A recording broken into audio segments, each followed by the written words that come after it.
le bruit des religions, dans l'ombre des traditions. Une voix crie encore dans le désert des nations. Ce n'est pas un homme ni une dénomination, c'est l'Esprit qui appelle à la restauration. Comme au jour de la Pentecôte, le feu descend à nouveau. Il ne brûle pas la chair, mais purifie les eaux. Ce n'est pas une émotion, ni une simple ferveur. C'est la vie de Christ vivant dans le cœur. Ils ont bâti des tours, mais Dieu cherche une épouse, lavée par la parole, humble et douce. Ce n'est pas le nombre, ni la renommée, mais le sceau de Dieu sur l'âme scellée. Saint-Esprit, feu éternel, sceau vivant venu du ciel, conduis-nous dans toute la vérité, jusqu'à la pleine maturité. Saint-Esprit, voix sans bruit, qui révèle Jésus-Christ, prépare l'épouse en secret, pour le jour du grand départ parfait.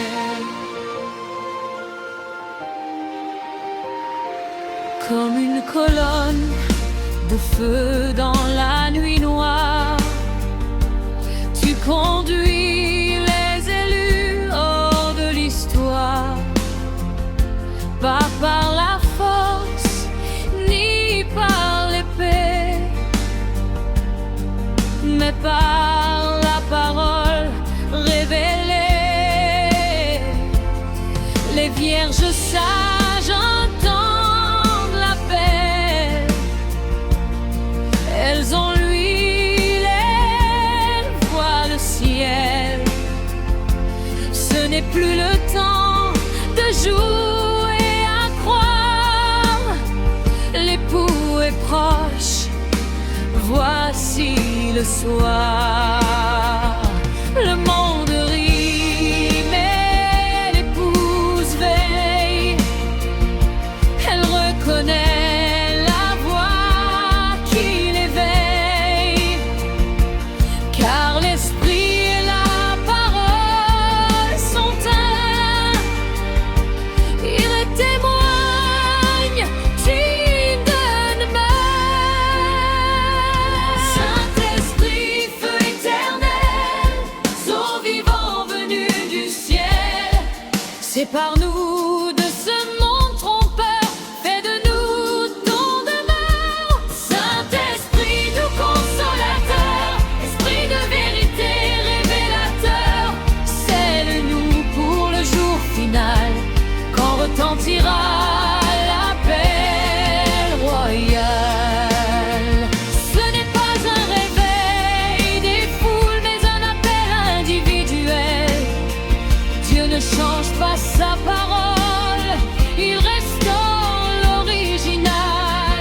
De Luther à Wesley jusqu'à la fin, le même esprit trace le chemin. Et maintenant l'heure est venue pour la pleine stature de Christ connu. Saint-Esprit, feu purifiant, viens brûler tout ce qui ment. Que ma vie soit un autel où demeure l'Éternel. Saint-Esprit, scelle-moi jusqu'au jour où je verrai le roi. Garde-moi dans ta lumière jusqu'à la résurrection glorieuse et fière. Par Seigneur,